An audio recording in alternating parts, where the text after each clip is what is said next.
Hello my dear students. आज का topic है अलजेब्रिक एक्सप्रेशन। ठीक है, नॉर्मली अलजेब्रिक एक्सप्रेशन स्टार्ट होता है क्लास 6 से और 7th 8th 9th तक जाता है। 9th में हम पॉलिनोमियल पढ़ लेते हैं। ठीक है, तो जितना भी बेसिक है आज का पढ़ लेते हैं। ठीक है, तो सबसे पहले समझते हैं। देखो, अलजेब्रिक एक्सप्रेशन देखा तो है अभी तक, अगर क्लास 7th में हो, क्लास 6 में हो, क्लास 8th में हो, ऐसा नहीं देखा नहीं है।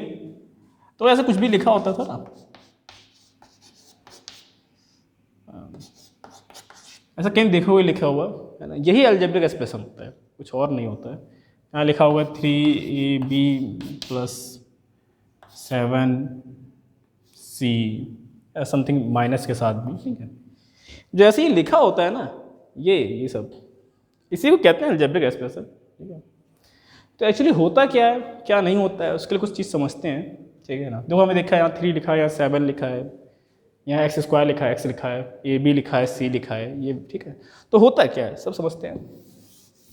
तो अलजेब्रिक एक्सप्रेशन समझने से पहले सबसे पहले हम समझते हैं कि कांस्टेंट क्या होता है। ठीक है ना, एक वर्ड आता है कांस्टेंट।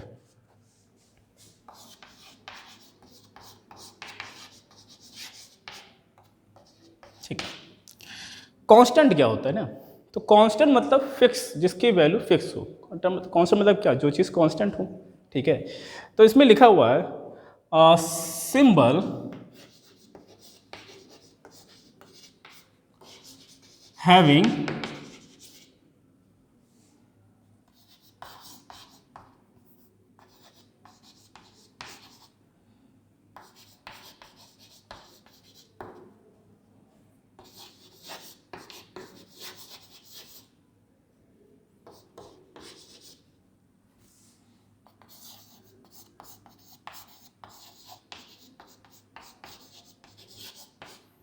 देखो, तो कांस्टेंट क्या लिखा है, a symbol having fix numerical value is called constant. ठीक है, बात समझो, कांस्टेंट मतलब जो चीज़ फिक्स हो। फिक्स लिखा हो ना, fix numerical value, fix numerical value, main बात यही है। तो जैसे कि तुम स्टार्ट करो 1, मैंने एक 1 लिखा, 2 लिखा, 7 लिखा, -8 लिखा, 10 लिखा, कुछ भी लिख देता हूँ, 2/7 माइनस में, 3/8 प्लस में। ठीक है ना, तो एक बात बताओ, 1 यहाँ 1 है और क्लास 9 से पढ़ेंगे तब भी तो 1 ही रहेगा। कहीं भी पढ़ोगे 1 को तो 1 ही रहेगा, है ना। 2 अगर यहाँ लिखा है 2 तो ये 2 है, आगे कहीं भी पढ़ोगे 2 तो 2 ही रहेगा। ठीक, चेंज तो होगा नहीं। तो इस तरह के जो नंबर्स होते हैं, -8, 10, अपॉन में, रेशियो में, फ्रैक्शन में, है ना, या रैशनल नंबर, ये सारे कांस्टेंट कहलाते हैं। क्या कहलाते हैं, कांस्टेंट। क्यों, क्योंकि इनकी वैल्यू कहीं चेंज नहीं होगी। भाई 2 यहाँ 2 है, मैथ में भी 2 है, तुम क्लास 8 में पढ़ो, किसी भी चैप्टर में पढ़ो, किसी भी बुक में पढ़ो, 2 is 2। ठीक है, वो कहीं चेंज नहीं होगा। तो भाई ये कांस्टेंट है, दे आर कॉल्ड कांस्टेंट, जिनकी वैल्यू चेंज ना हो। ठीक है ना, थोड़ा और समझेंगे। अब देखो, अगर कांस्टेंट में तो ठीक है, अभी तुम क्लास छोटी क्लास में हो तो उसको ज़्यादा एक्सप्लेन नहीं करते हैं, बस ये समझो जो चीज़ वैल्यू फिक्स है, ठीक, वो कांस्टेंट होता है। तो वेरिएबल क्या हुआ, तो वेरिएबल क्या हुआ, ये तो कांस्टेंट था, लिख लिए होगे। तो वेरिएबल वो होता है जिसकी वैल्यू फिक्स ना हो, वेरिएबल, है ना, जिसकी वैल्यू फिक्स ना हो। यहाँ पे ले सकते हो वेरिएबल या वेरिड न्यूमेरिकल वैल्यू, है, which have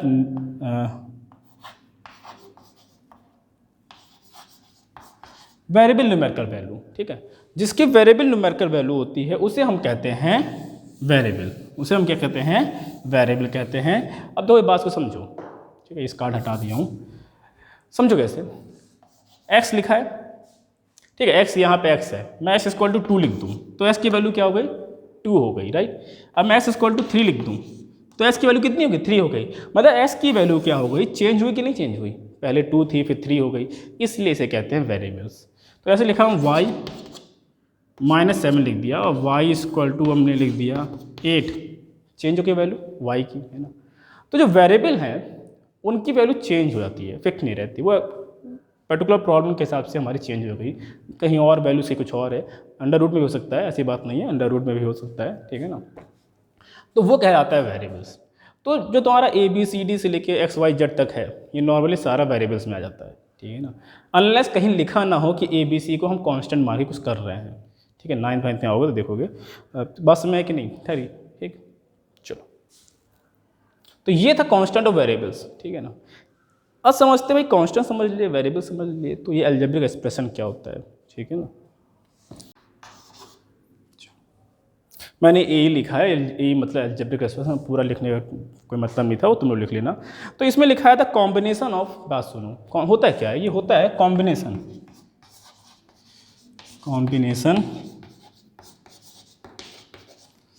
of constant and variable. ये क्या होता है, कॉम्बिनेशन होता है कांस्टेंट एंड वेरिएबल्स का, ठीक है। कांस्टेंट और वेरिएबल्स का कांस्टेंट कॉम्बिनेशन होता है, ठीक, जिसे हम कनेक्ट करते हैं बाय 4 बेसिक ऑपरेटर, है ना।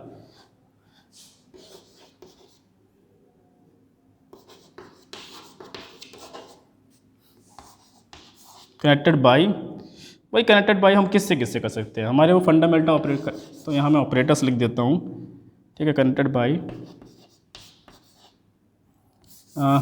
सीधे कनेक्टेड बाय लिखते हैं, प्लस माइनस डिवाइड या मल्टीप्लाई।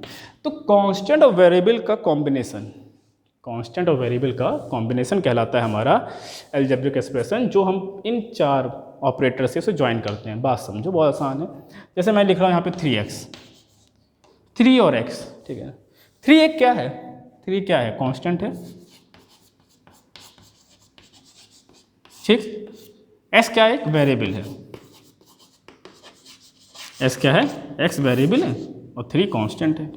बीच में कुछ नहीं लिखा है मतलब मल्टीप्लाई है। अगर बीच में कुछ नहीं लिखा है, ये नहीं लिखा है ना, इसका मतलब ये क्या है, ये मल्टीप्लाई है, सिंपल एक मल्टीप्लाई है।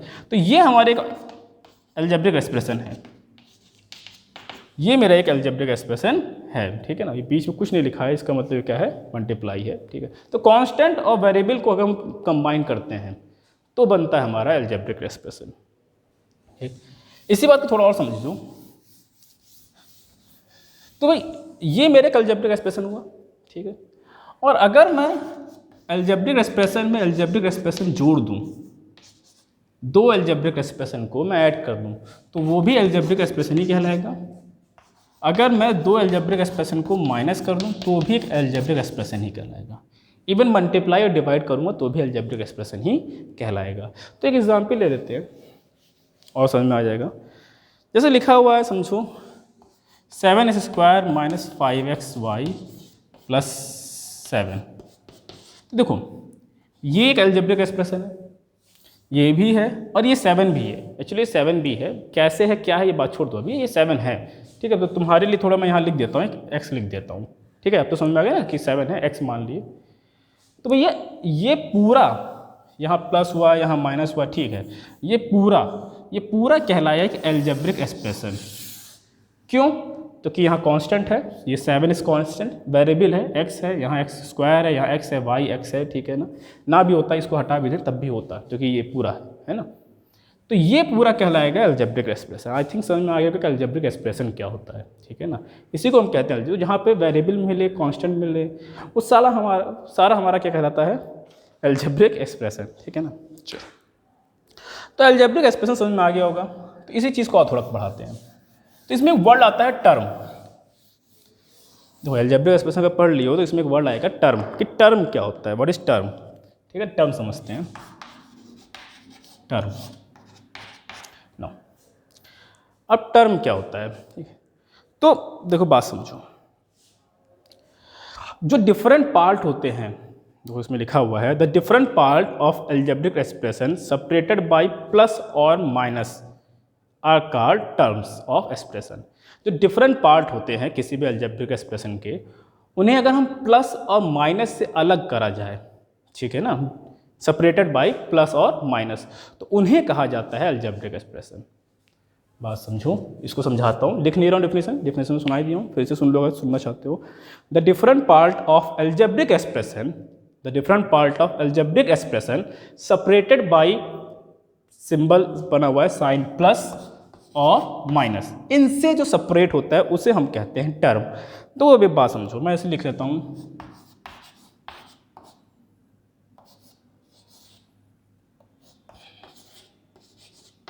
नो, मैंने कैसे लिख दिया जनरल, ये एल्जेब्रिक एक्सप्रेशन है, ठीक। देखो प्लस से यहाँ माइनस है,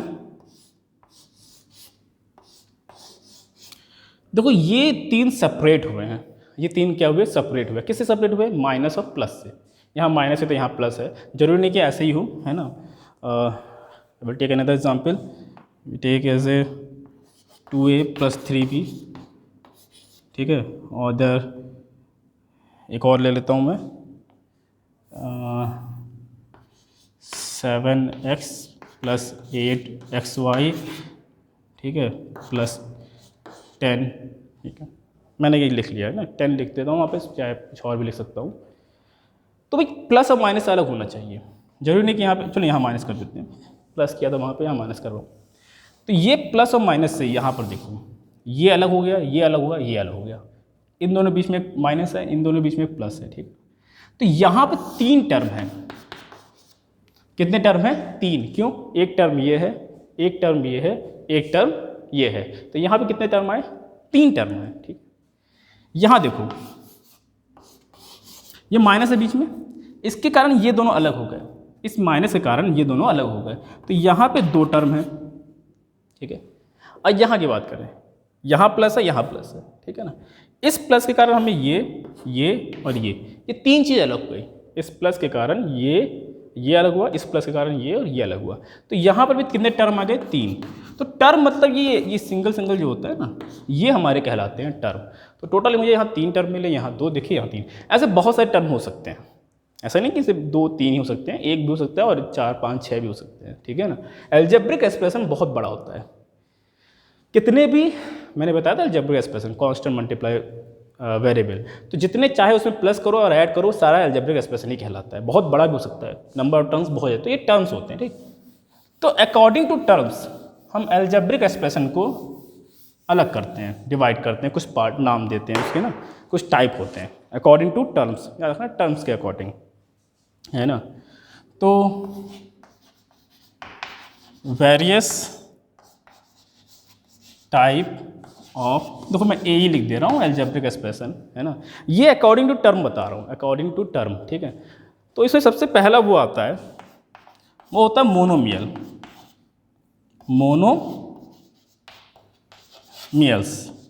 ये सबसे पहला है हमारा मोनोमियल्स, है ना। मोनोमियल्स मतलब क्या, मोनोमियल्स मतलब जहाँ पे एक टर्म हो। मोनो मतलब होता है एक, मोनो मतलब होता है एक, तो मोनोमियल्स का मतलब हुआ जहाँ पर सिर्फ एक टर्म हो, है ना।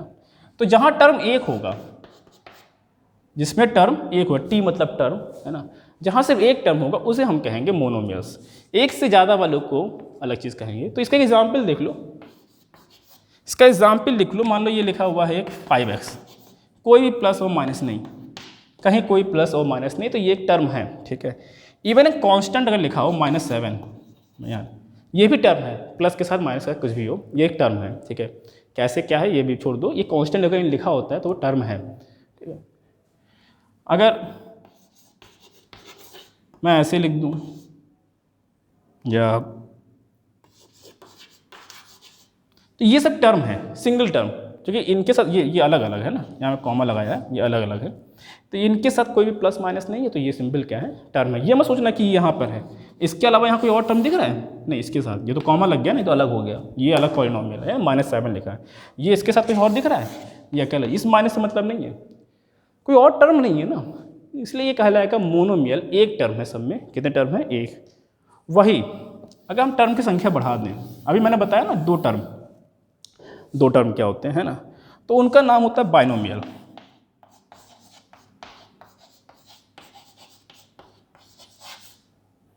क्या होता है, बाइनोमियल। बाइनोमियल वो होते हैं यहाँ पे दो टर्म हो, टर्म कितने हों, दो हो।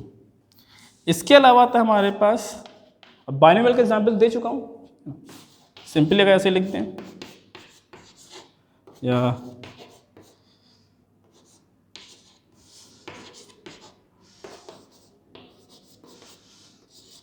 हर जगह 3 है तो होगा सर 3 लिखा होता है क्या, ये सब क्या बाइनोमियल के हो गए।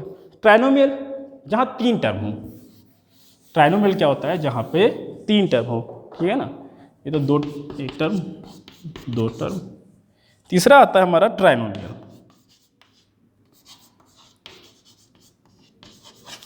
टर्म कितने होने चाहिए? 3। ट्राइनोमियल क्या हुआ? जहाँ पे 3 टर्म हो। तो ये समझ आ गया ना, एक टर्म बाइनोमियल, 2 ट्राइनोमियल। इसके ऊपर वाला देखो, उसमें लिखा हुआ है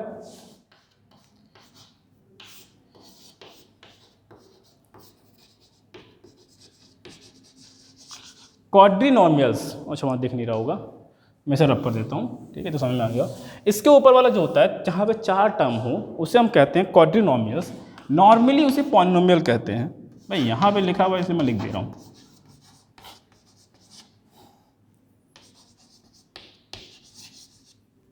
जहाँ टर्म कितने हो?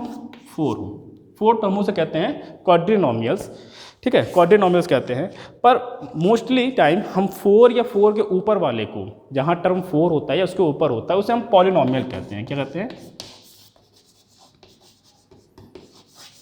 उसे हम पॉलिनोमियल कहते हैं, ठीक है। तो चलो हम इसके ऊपर सारे को हम पॉलिनोमियल कहेंगे, ठीक।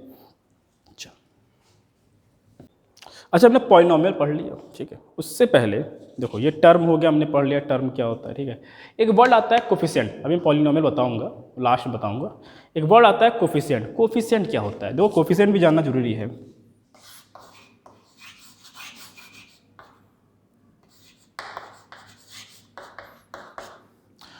हाँ, समझते कोफिशिएंट क्या होता है। देखो, कोफिशिएंट क्या होता है? जो भी कांस्टेंट मैंने बताया ना, कांस्टेंट, तो कोफिशिएंट वहीं से आता है। समझो बात को। अगर लिखा है एक्स वाई और यहाँ लिखा है 3, ठीक है, मैं पूरा पॉलिनोमियल नहीं लिख रहा हूँ, यहाँ समझा रहा हूँ पहले। तो अगर पूछा जाए कि कोफिशिएंट ऑफ वाई, यहाँ पूछा जाए चलो कोफिशिएंट ऑफ एक्स, तो भैया एक्स को छोड़ दो, बाकी जो 2 मल्टीप्लाई में है उसके, वो से कोफिशिएंट कहलाएंगे, ठीक है। एक्स को छोड़ दो, बाकी जो मल्टीप्लाई में है वो कोफिशिएंट कहलाएंगे। अगर मैं पूछ लूँ यहाँ पे कोफिशिएंट ऑफ वाई, तो y को छोड़ दो, बाकी जो मल्टीप्लाई में है वो उसके कोफिशिएंट कहलाएंगे। अगर यही पूछ लो कि कोफिशिएंट ऑफ एक्स वाई कितना है, तो वो 3 है, तो एक्स वाई को छोड़ दो, जो बचा वो कोफिशिएंट कहलाएगा। तो कोफिशिएंट जब पूछे तो किसका पूछा ये जरूर बताएगा, और जो भी पूछा होगा उसको छोड़ के बाकी जो भी लिखा होगा मल्टीप्लाई में हम लिख देंगे, है ना। अगर ऐसे स्क्वायर यहाँ पूछे,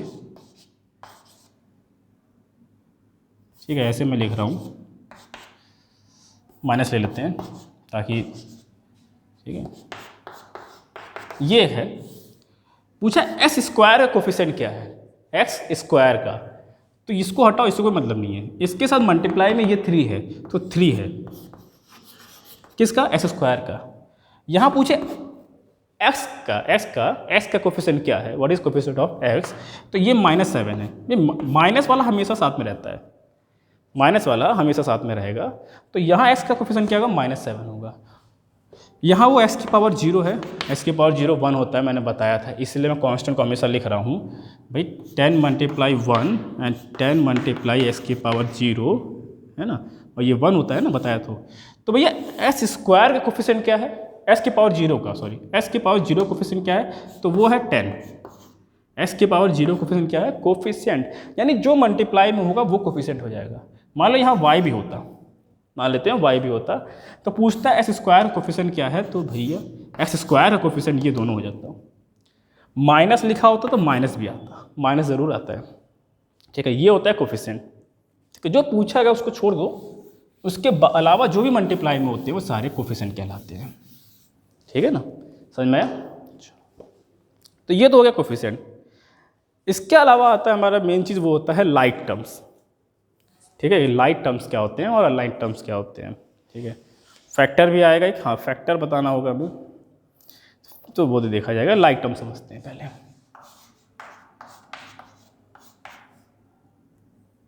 एक वर्ड आता है लाइक टर्म्स। देखो ये लाइक टर्म्स बहुत इंपॉर्टेंट है, लाइक और अनलाइक टर्म्स बहुत इंपॉर्टेंट है, क्योंकि लाइक टर्म्स अगर आता होगा तो ये एडिशन और सब्ट्रैक्शन में बहुत काम आएगा, ठीक है ना। Addition of the algebraic space है ना, सब्ट्रैक्शन में बहुत काम आता है, क्योंकि लाइक टर्म्स और लाइक टर्म ही ऐड होते हैं, ठीक है। तो लाइक टर्म्स है क्या? तो द टर्म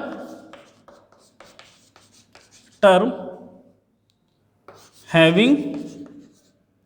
द आइडेंटिकल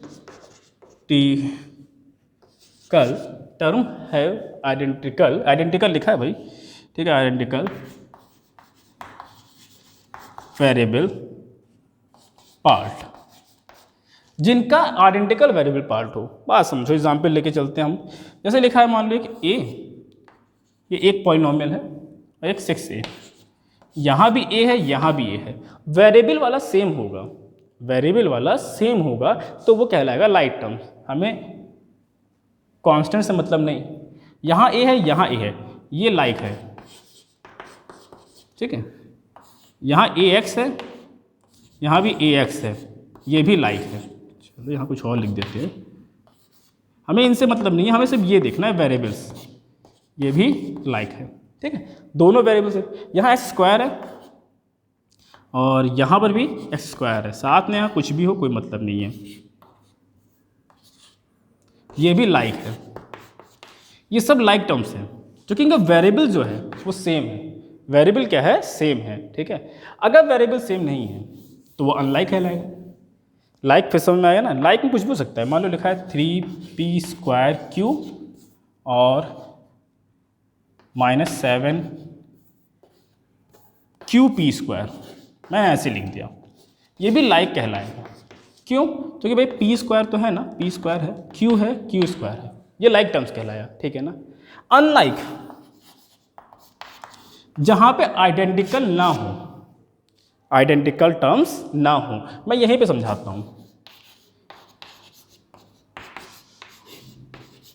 ये अनलाइक है,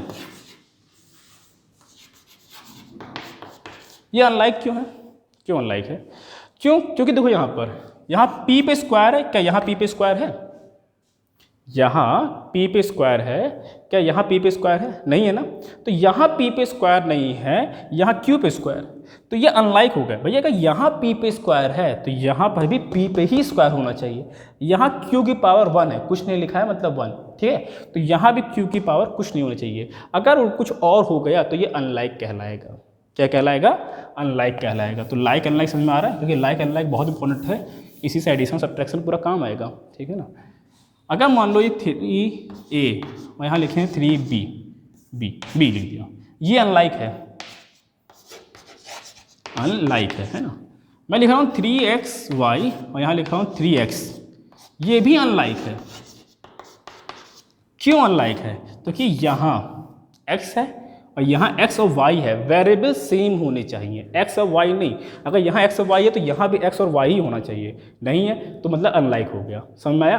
अगर यहाँ लिखा है 3p तो यहाँ भी 3p होना चाहिए, तभी लाइक कहलाएगा, तभी लाइक कहलाएगा। अगर 3pq कर दिया गया तो लाइक नहीं कहलाएगा, लाइक ये अनलाइक हो गया। तो इसके लिए यहाँ भी q होना चाहिए, अब ये लाइक बनेगा। मान लो यहाँ स्क्वायर कर दिया, फिर से अनलाइक हो गया, यहाँ स्क्वायर आ गया, तो मुझे यहाँ स्क्वायर करना पड़ेगा, तभी ये लाइक आएगा। तो जो वेरिएबल्स हैं विद द पावर एंड सब कुछ, यहाँ दो x है, यहाँ मान लेते हैं c भी, और यहाँ भी c है, तब भी अनलाइक है। क्यों अनलाइक है? क्योंकि y नहीं है, ठीक है ना। तो लाइक अनलाइक समझ में बहुत इंपॉर्टेंट है, क्योंकि इसी से हमारा एडिशन सब्ट्रैक्शन डिपेंड करता है ना। चलो, तो लाइक टर्म्स समझ में आ गया तुम्हें क्या होता है, लाइक टर्म्स और अनलाइक टर्म्स, ठीक है ना। तो यहाँ तक अगर वीडियो देख लियो तो चैनल को सब्सक्राइब कर दो और लाइक बटन दबा दो और बता दो हाँ सर हमने वीडियो देख लिया है, ठीक है ना। देख लिया करो, थोड़ा लाइक कर दिया करो, है ना, और सब्सक्राइब भी कर दो। शेयर वेयर तो करते ही नहीं हो, छोड़ दो, मगर शेयर कर दो अपने दोस्तों के बीच में तो अच्छा रहेगा। ना सब्सक्राइबर बढ़ रहे हैं मेरे, ना लाइक बढ़ रहे हैं। 10 लोग 20 लोग देखते हैं वीडियो, कौन सा 200 500 1000 देख रहे हैं, 20 देखते हैं उसमें से लाइक आता है 1 या 2, ठीक है। तो लाइक कर दिया हो यार, है ना, पता नहीं क्यों नहीं करते हो, उसमें कौन से पैसे लग रहे हैं। चलो आते हैं टॉपिक पे। तो हमने पढ़ लिया क्या? हमने पढ़ लिया लाइक अनलाइक टर्म, समझ में आ गया होगा, ठीक है। और उस पर जो सवाल हैं वो करते रहेंगे, हमने नेक्स्ट वीडियो में डालेंगे उसके सवाल, ठीक है। तो जिसे भी देखना होगा मैं लिंक डाल दिया हूँ, मैं लिंक डाल दे रहा हूँ, जिसे भी देख उसके सवाल करूँगा, प्लस माइनस एडिशन सब्ट्रैक्शन करना हो क्वेश्चन, तो वो उसके अलग पढ़ लेगा आगे। अब हम लोग देखते हैं क्या, degree. Now comes to the degree. What is degree? ठीक है ना। तो डिग्री होती है highest power of the variable, मेरे को मैंने लिखा हुआ है highest power of the variable. बात समझो, डिग्री समझो। यहाँ 3 है, यहाँ x है, यहाँ x³ है, यहाँ एक्स पे क्या है, देखो सिर्फ हमें ये अगर मैं लिख दूँ ये 1 होता, छोड़ो कुछ ना लिखूँ, हमें सिर्फ किससे मतलब है, वेरिएबल से। यहाँ वेरिएबल क्या है, 3 है, ठीक है ना, तो इसकी डिग्री हो गई 3, ठीक है। मान लो 2a लिखा होता, ठीक है ना, यहाँ वेरिएबल क्या है, a, और तो कहीं वेरिएबल दिख नहीं रहा है, ठीक है ना, तो जो वेरिएबल होता है उस वही होता है डिग्री। और यहाँ कुछ नहीं लिखा है मतलब 1, कुछ नहीं लिखा है मतलब 1, मतलब ये 1 है, ठीक है, इसकी डिग्री 1 हो गई। मान लो लिखा हुआ है x² 7 + 8y + z, ना यहाँ डिग्री क्या होगी, तो भैया हाईएस्ट पावर किसकी है, इसकी है। देखो यहाँ x² है, यहाँ x की पावर 1 है, ये भी 1 है, तो यहाँ भी डिग्री क्या हो गई 2। सेम एक सवाल और देखते हैं, जैसे 3x + 7x की पावर 4, नो से मैं कर देता हूँ 10 ताकि इस पर कन्फ्यूजन है। तो हमें इनसे कोई मतलब नहीं है, सिर्फ वेरिएबल से मतलब है। वेरिएबल यहाँ x और यहाँ x की पावर 4 है, x की पावर 4 है, यानी डिग्री कितनी हो गई 4। बात समझ में आई। चलिए एक चीज़ और समझाता हूँ, जब डिग्री समझ ले तो सही से समझ लो डिग्री, ठीक है ना। बाकी हम लीनियर इक्वेशन पढ़ेंगे तो अलग चीज़ है।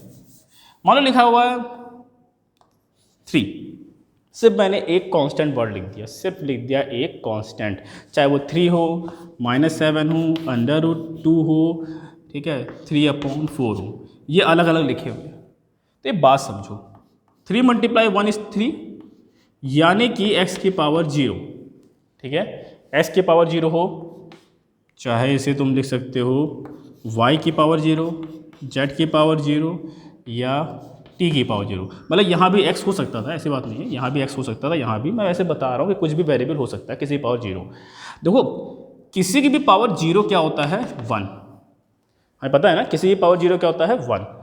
तो भैया इन सब चीज़ों में जब तुम्हारे पास एक कांस्टेंट वर्ड हो तो ये डिग्री हो जाएगी, इन सब की डिग्री क्या है, डिग्री है 0, ठीक है। मतलब अगर तुम्हारे पास सिर्फ ये लिखा मिल जाए तो भैया ये समझ लेना इसकी डिग्री पूछा जाए अगर एग्जाम में तुमसे कि इसकी डिग्री क्या है, तो इनकी डिग्री बताओगे, इन सब की क्या है 0, क्या है डिग्री 0। कोई भी कांस्टेंट लिखा हो तो उसकी डिग्री क्या होती है 0। चलिए तो समझ में आ गया होगा, नहीं आया वो बताना, ठीक है। एक चीज़ और समझो, मान लो लिखा हुआ है AB + 9A, नहीं ए मान, हाँ चलो ए मान लेते हैं। यहाँ डिग्री कितनी है, तो ये बात समझो, यहाँ ए भी मल्टीप्लाई में है ना, तो यहाँ ये दोनों ऐड होगा, तो ये आएगा 1 + 1 = 2, डिग्री हो गई 2। जो भी मल्टीप्लाई में होगा, मतलब लिखा हुआ है ऐसे 3xyz² + 7xy, यहाँ अगर डिग्री पूछा जाए, हाईएस्ट पावर होती है डिग्री, हाईएस्ट पावर जो सबसे हाईएस्ट होगी, यहाँ 1 + 1 करेंगे तो ये आएगा 2। अब यहाँ देखो 1 1, तो 1 + 1 + 2 ये 4 आया, तो डिग्री कितनी है 4। इसकी हाईएस्ट पावर यहाँ बनी 1 + 1 + 2 4, तो डिग्री कितनी आई इसकी 4। तो जो मल्टीप्लाई में होता है, जो मल्टीप्लाई में होता है उनको ऐड कर लेते हैं डिग्री टाइम में, किसे, वेरिएबल्स को, सिर्फ किसे ऐड करते हैं, वेरिएबल्स को। तो 1 + 1 + z² 2, तो ये समझ में आ गया होगा, ठीक है। मल्टीप्लाई में कुछ सवाल वाला करोगे और समझ में आएगा। तो डिग्री के अकॉर्डिंग भी हम क्या करते हैं, अपने अलजेब्रिक एक्सप्रेशन को डिवाइड करते हैं, ठीक है ना। तो समझो अगर डिग्री 1 है, जैसे कि मान लो x + y, मैंने लिख दिया एग्जाम्पल, यहाँ भी 1 है, यहाँ भी 1 है, ठीक है, = 7, ये है। अगर डिग्री 1 है, क्योंकि ये भी 1 है, ये भी 1 है, हाईएस्ट पावर इज 1, तो भैया इसे कहेंगे हम लोग क्या, लीनियर इक्वेशन, लीनियर इक्वेशन। क्यों, डिग्री 1 है, बाकी यहाँ एक वेरिएबल है, यहाँ 2 वेरिएबल है, तो ये लीनियर इक्वेशन इन 2 वेरिएबल हो गया, क्योंकि x और y अलग अलग है। अगर सिर्फ x होता, ठीक है ना, तो ये लीनियर इक्वेशन इन 1 वेरिएबल कहलाता, लीनियर इक्वेशन इन 1 वेरिएबल कहलाता, ठीक है ना। ये क्योंकि यहाँ सिर्फ x है, तो उस नंबर ऑफ वेरिएबल्स क्या होते हैं ये तो हम बाद की वीडियो में देख लेंगे, वरना ये वीडियो बहुत लेंदी हो जाएगा, ठीक है ना। तो ये लीनियर इक्वेशन हो गया। अगर डिग्री 2 है, जैसे x² + 3x + 7 = 0, या माइनस लिख दूँ, तो हाईएस्ट पावर कितनी है, ये इसकी ना हाईएस्ट पावर 2, तो भैया डिग्री 2 होगा। इसे हम कहेंगे क्वाड्रेटिक इक्वेशन,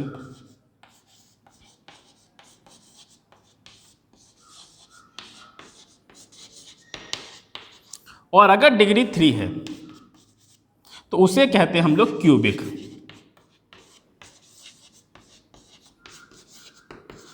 क्या कहते हैं? Cubic equation. डिग्री 3 का एग्जाम्पल लिख लो, एक्स मत देखो, चलो ठीक है, मैं तुम्हें लिख देता हूँ जेड की पावर 3, नहीं एक्स भी लिख सकते हो, कुछ भी, इससे फ़र्क नहीं पड़ता।